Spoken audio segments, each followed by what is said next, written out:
السلام عليكم اعزائي المشاهدين، مرحبا بكم معايا في قناتي وقناتكم يوميات بشرى ام ياسمين. كنتمنى انكم تكونوا بخير بصحه جيده.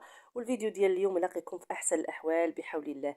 اليوم غادي نقدم معكم البسبوسه بالسميد والكوك. كيجي غزال البنات، رائعه رائعه بمذاق البرتقال المندرين. كتجي هشيشه وخفيفه من الداخل كيف ما غادي تشوفوا معايا في الفيديو. بقاو معايا حتى لاخر الوصفه باش تعرفوا المكونات والطريقه.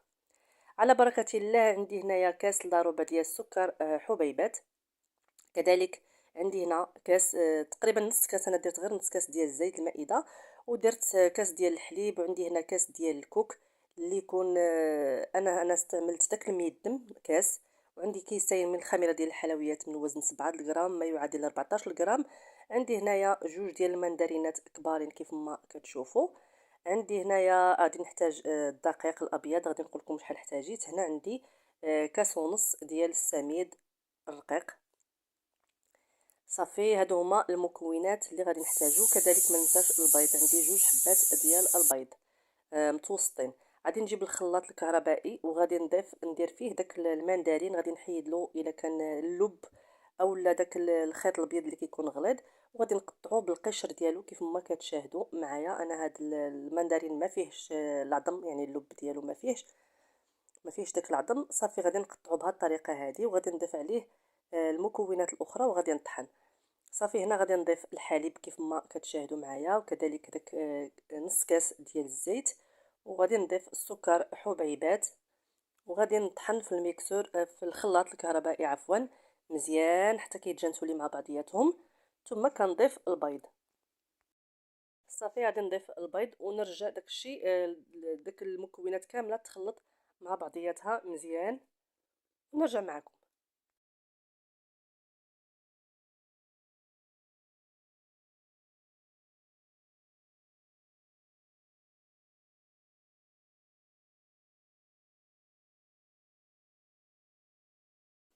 صافي، في هذا الاثناء غادي نجيب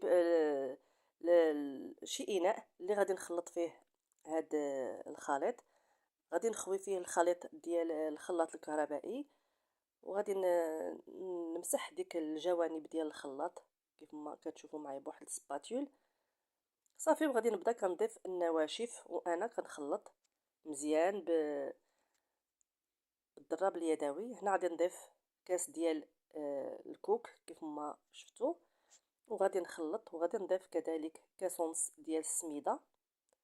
تقدروا ديروا فقط، ما ديروش داك الدقيق الابيض، ديروه كله سميده. انا فضلت انني نزيد واحد نص كاس ديال الدقيق الابيض. صافي، في هذا الاثناء من بعد ما خلطت كلشي غادي نضيف خميره الحلويات كيسين. وهنا غادي نضيف الدقيق الابيض كيف ما شفتوا، ضفت نص كاس.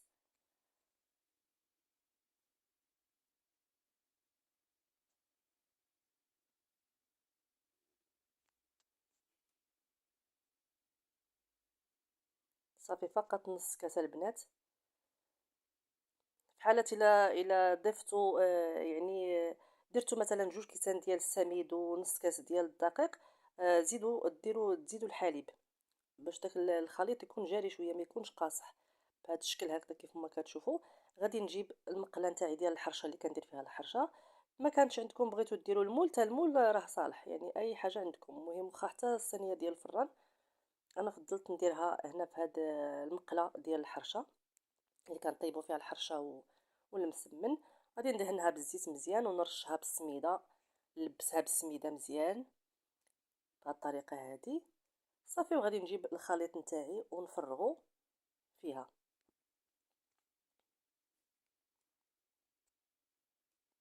غادي نحيد داك السميده اللي بقات لي زايده، غادي نحيدها. صافي، هنا غادي نخلط الخليط نتاعي كيف ما كتشوفوا، وغادي نسرحو في المقله. صافي، وغادي نكون شاعله الفران على درجه ديال النار مهيله. درتو في الفران الضوء درجه ديال الحراره 180 درجه. لا دغيا كطيب البنات، ما كتشدش الوقت، يعني في ظرف نص ساعه راه كتكون طايبه. صافي، هنا غادي ندخلها الفران كيف ما قلت لكم. غادي نجيب هنايا كاس ديال العنبه ديال الماء، غادي نضيف عليه معلقه ونص ديال السكر وديك القشور ديال المندرين، وغادي نديرهم يطيبوا حتى كيغليو مزيان. وصافي، ونخليهم يبردوا. بعد ما خرجت البسبوسه نتاعي كيف ما كتشوفوا سخونه، غادي نبدا كنضيف لها ديك السيرو هكذا حتى كنشربها مزيان به كاس ديال العنبه البنات. هنا من بعد ما شربتها بداك السيرو غادي ندير المربى ديال المشمش، تقدروا تستعملوا العسل اولا الناباج، المهم اللي متواجد عندكم. غادي ندهنها هكذا ونرشها بالكوك، نرشها مزيان بالكوك. واللي ما كيبغيش الكوك يعني دير كاوكاو ولا لوز ايفيلي، المهم اللي متواجد عندكم، كيبقى على حسب كل واحد وشنو كيبغي. انا هنا فضلت ندير الكوك، صراحه كتجي مع الكوك زوينه. صافي، وبهذه الطريقه هذه كنكونوا سالينا الفيديو ديالنا، ونوريكم الشكل النهائي ديالها كيف جات.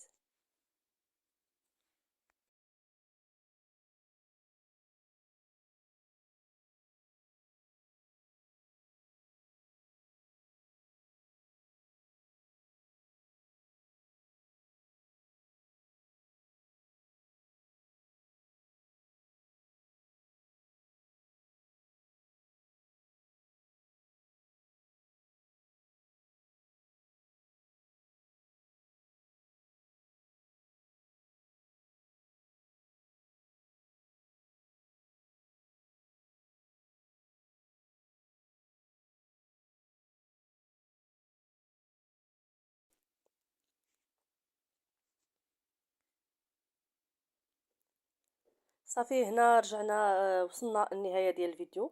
هذا هو الفيديو ديال اليوم، كنتمنى ينال الاعجاب ديالكم. صراحه كتجي غزاله البنات، رطبه وهشيشه، وفي نفس الوقت ديك المذاق ديال الكوك مع المندرين كيجي رائع. ولا ما كانش عندكم المندرين ديروا البرتقال، يعني العصير ديال البرتقال.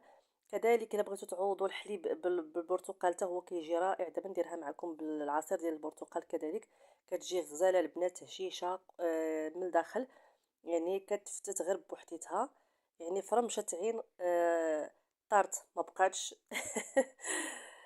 كنتمنى تنال الاعجاب ديالكم. شوفوا كي جات خفيفه خفيفه البنات، والمذاق رائع. كنتمنى تنال الاعجاب ديالكم. غادي نحاول ما امكن انني نقرب للكاميرا باش تشوفوا من الداخل كي جات. هانتوما كتشوفوا المنظر نتاعها كيشهي الصراحه.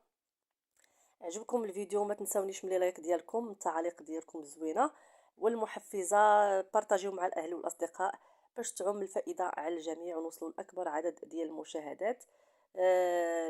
بالنسبه للوصفه جبروها في صندوق الوصف كما العاده. وهذا هو الشكل ديالها. شتي شحال خفيفه ملي كتقطعيها، يعني دغيا كدوز فيها المعلقه وكتجي هشيشه البنات. كنتمنى تنال اعجابكم، والى اللقاء في فيديو اخر ان شاء الله.